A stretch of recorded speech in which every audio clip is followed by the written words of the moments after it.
Samantala, lubos naman ng tuwa ng mahigit 100 sundalong peacekeepers mula sa Haiti na dumating na sa bansa. Matapos ang halos 1 taon, sa wakas ay makakasama nila ang kanilang mga pamilya. Si Waywaya Macalma sa detalye. Hep, hep! Hooray! Hep, hep! Hooray! Advance Merry Christmas to all. Welcome back our heroes. Ganito sinalubong ng kanilang liderato ang higit 100 sundalong peacekeepers na dumating sa bansa. Matapos ang halos 1 taon sa ibang bansa, ay sinaluduhan ni AFP Chief General Gregorio Catapang ang bawat kawal na tumayong peacekeepers sa Haiti. Lulan ng UN chartered flight, dumating sa Villamor Air Base, Pasay City ang ika-17 Philippine contingent to Haiti ng AFP.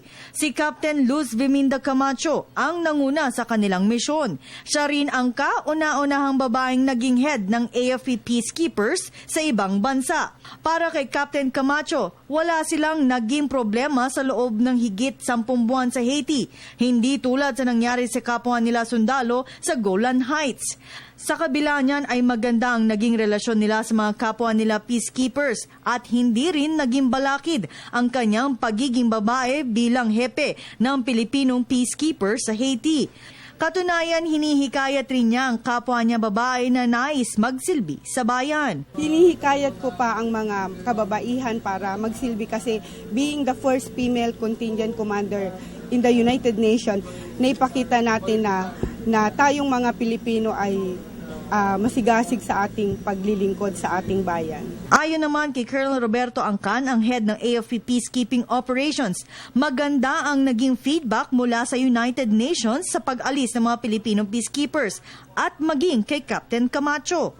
She's doing good in their job in providing clerical services and VFP security, as well as they are conducting also civil-military coordination within Port-au-Prince. Pero bago makakauwi sa kanilang pamilya ang mga sundalo ay magka-quarantine muna ang mga kawal sa AFP V. Luna Center bilang SOP at upang matiyak na nasa maayos na kalusugan ang lahat ng contingent. Sa ngayon ay binigyan sila ng 15 araw na bakasyon bago sila bumalik sa kanilang trabaho. Samantala, mismong si UN Secretary General Ban Ki-moon ang umapela sa 193 state members sa United Nations headquarters sa New York. Ang kanyang apela ay panahon na para rebisahin ang kanilang peacekeeping operations.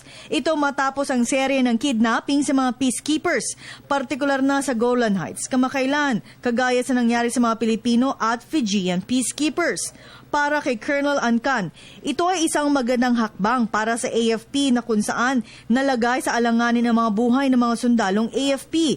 Pero kahit hindi ito iaapela ng UN, ay mananatili ang mandato at pangako ng Pilipinas sa United Nations bilang isang contributory state.